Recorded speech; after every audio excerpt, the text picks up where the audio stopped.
bersama Rani. Jadi berani di Zoo Taiping and Night Safari.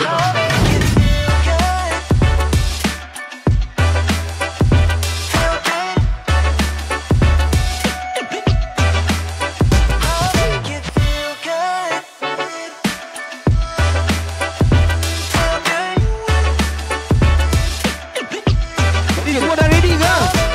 Ada yang stretching.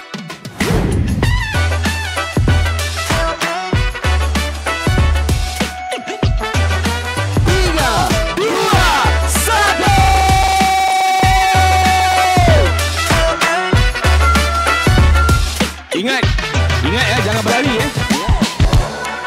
Zoo Taiping dan Night Safari merupakan zoo awam tertua di Malaysia yang telah mula beroperasi sejak tahun 1961. Selain berperanan sebagai destinasi pelancongan, ZTNS juga turut berfungsi sebagai pusat konservasi penting bagi spesies-spesies terancam, termasuklah orang-utan. Sempena sambutan Hari Orang Utan Sedunia 2025 di Zoo Taiping and Night Safari.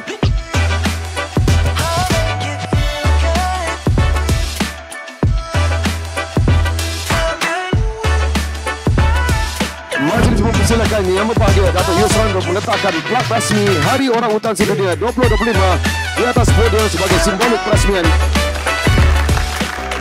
Tahniah dan penghargaan kepada Yayasan Pemeliharaan Hijau Minyak Sawit Malaysia MPOGCF atas penganjuran program ini yang membuktikan komitmen tinggi dalam memperkasa usaha pemeliharaan biodiversiti dan kelestarian alam sekitar negara.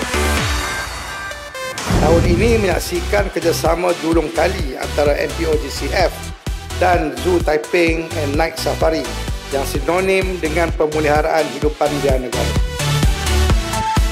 Sambutan turut dimeriahkan oleh pameran daripada rakan strategik seperti Malaysia Sustainable Palm Oil ataupun MSPO, Malaysia Palm Oil Board MPOB, Malaysia Palm Oil Council MPOC, Jabatan Perlindungan Hidupan Liar dan Taman Negara Perkhidmatan Semenanjung Malaysia, Wildlife Rescue Unit atau WRU, Sawit Kinabalu, Yayasan Pulau Orang Utan Bukit Merah dan juga Felda.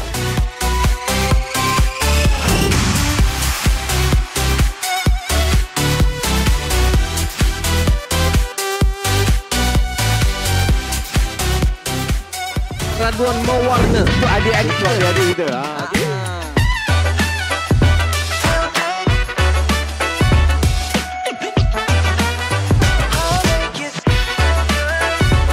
Terima kasih kepada semua kekurangan yang terlibat menjayakan World Orang Utan Day.